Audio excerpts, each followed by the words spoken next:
Eu queria conversar com vocês a respeito da convivência, né, dos relacionamentos, principalmente numa época em que nós estamos hoje convivendo em isolamento social. Isolamento em suas casas, com suas famílias.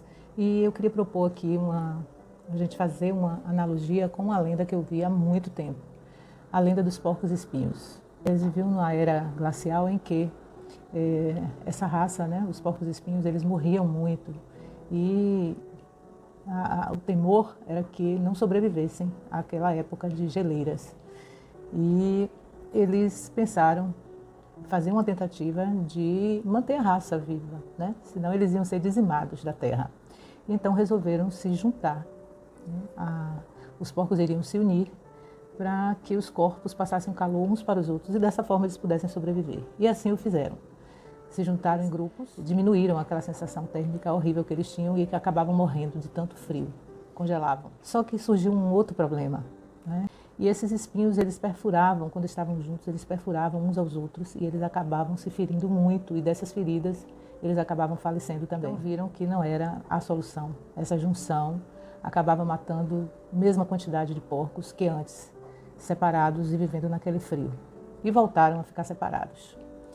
Mas alguém teve a ideia, um dos porcos teve a ideia de tentar novamente, só que mantendo uma certa distância uns dos outros.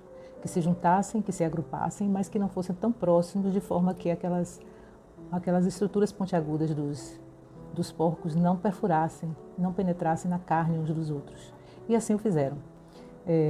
Se mantiveram próximos, de forma que existia um calor, né, dos corpos unidos, mas que não feriam tanto. Feriam, mas não feriam tanto ao ponto de matá-los. O que a gente consegue perceber com essa lenda?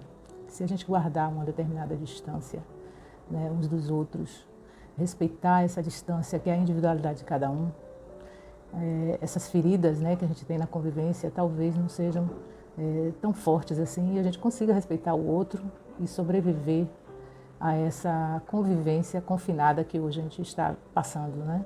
São épocas difíceis, que não estão em jogo só os comportamentos, mas também o que cada um sente, como cada um vê, como cada um percebe essa situação.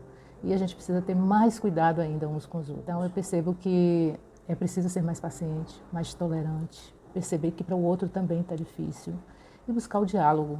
O diálogo é o grande movimento que nós humanos podemos fazer no sentido de nos unir mais, de compreender, né, de colocar o nosso ponto de vista, de fazer com que o outro perceba como a gente está percebendo e dessa forma, mesmo que você não concorde, você pode compreender, né, e ser mais paciente e tolerante.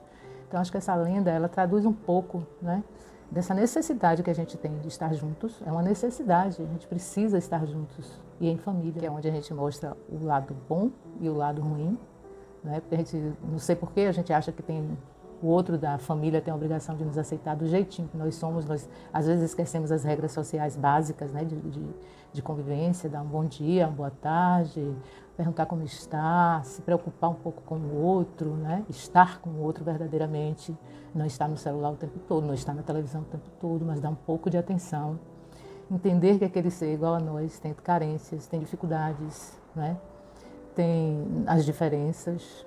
Um é mais tímido, o outro já mais falante.